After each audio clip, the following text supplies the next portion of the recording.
right now and honored to introduce a lifelong artist and one of the most talented and prolific actors of his generation, Kevin Spacey. Yes.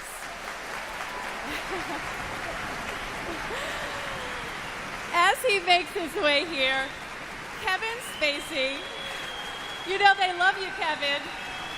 I can't even get through this. He has delighted movie and theater-going audiences for years, winning Academy Awards for transcendent performances in The Usual Suspects, that's one of my favorites, and American Beauty. And I know you guys are going crazy right now over House of Cards. Have you guys seen that show?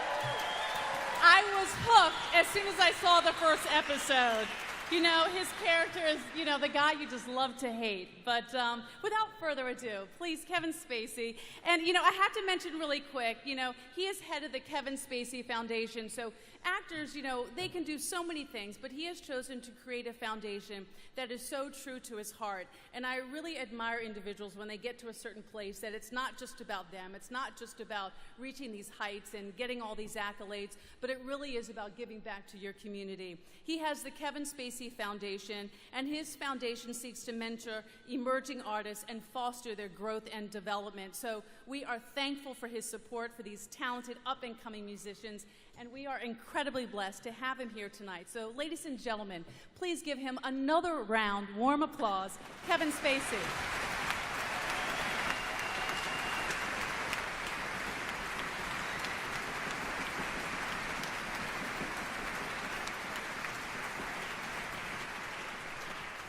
I think I may have done that wrong. I heard my name, I just came out.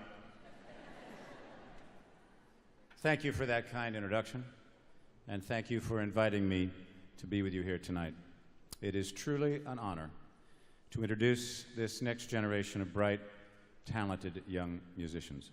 These young men and women have worked extraordinarily hard, and their passion and dedication deserves to be rewarded. So before we even begin, let's give them a round of applause.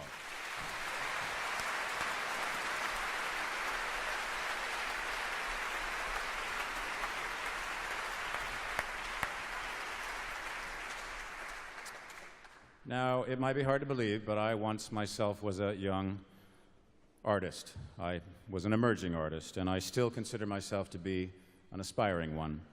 And I want to tell you a story that will illustrate why tonight means so much to me. When I was a young drama student in junior high school in Southern California, I met the great actor Jack Lemmon at a workshop that I attended that he was running. And after I performed a scene in front of him, he walked up to me, put his hand on my shoulder, and he said, "That was a touch of terrific." He said, "No, you got it, kid. You should go to New York and study acting because you're a born actor."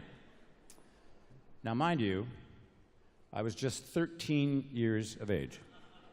It was an enormous boost for my self-esteem and my confidence, and it filled me with a tremendous sense of inspiration. And so I took Jack Lemmon's advice, and I came to New York, and I went to Juilliard right here in this complex.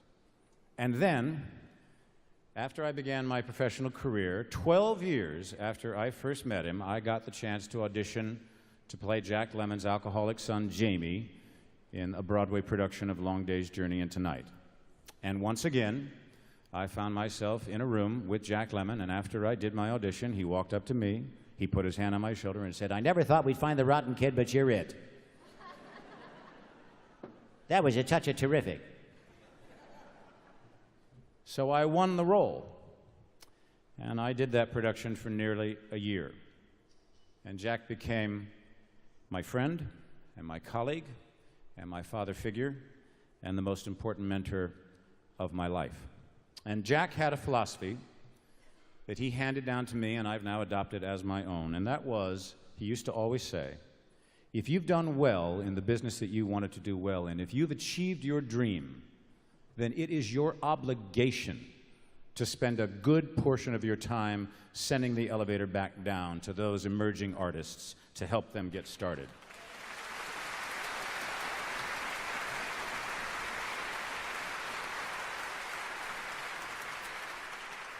And that has become the guiding principle of my foundation, to foster the emerging talents of young men and women who are passionate about the arts. And it's why the work of the World Peace Orchestra is so important to me and why I'm proud to be a part of it tonight.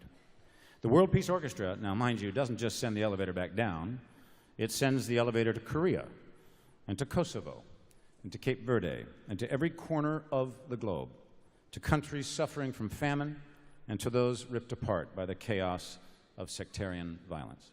These young men and women on this stage tonight represent the diversity of our world, and they've come together to celebrate our humanity through the universal language of music. And it's fitting that we are here tonight in Lincoln Center, named for a president who, when he gave his first inaugural address, he did so to a nation fraught with conflict and on the brink of civil war. Abraham Lincoln found refuge, as many do, in the universal language of music. In that address, he used music as a metaphor to express his solemn hope for reconciliation, his firm belief that the fundamental bonds of humanity are greater than any superficial differences that we may have. And in that speech, Lincoln spoke of the mystical chords of memory, stretching from distant, violent, war-torn battlefields all the way back to our peaceful hearts.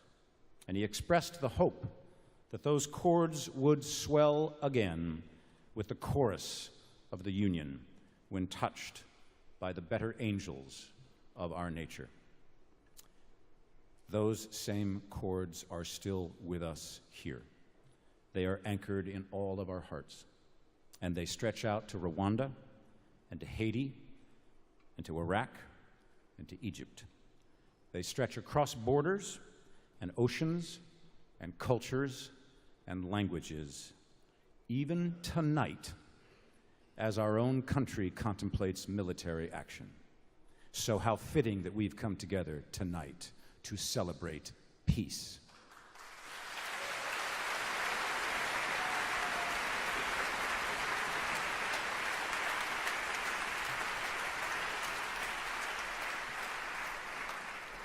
And it is those chords of our better angels that will touch us again on this stage. And it's in that spirit of human fellowship and communion that we gather. And just like an orchestra needs every musician to be working together in harmony to create beautiful music, the WPO wouldn't succeed without the collaboration of everyone involved. Tonight's effort has brought passionate, dedicated, and diverse people together. Students from Harvard have contributed their ideas. Business leaders have donated money. Musical mentors like violinist Alexander Markov and our acclaimed guest director,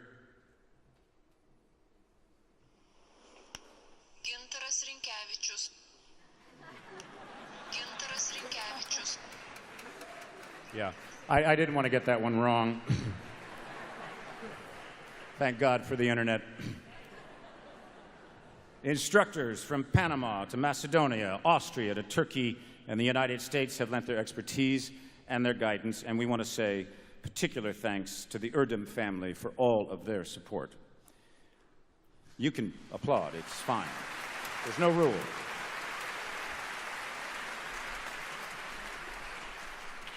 Our incredible staff of volunteers have worked with energy and commitment. High-profile benefactors have given their attention and support. Educational speakers such as Deepak Chopra and board member Rita Cosby have given insight and inspiration. But most importantly, our brilliant young musicians from 50 different countries have blessed us with their time and their talent. For tonight, we will see and hear the undeniable evidence that while countries may go to war, it is culture that unites us.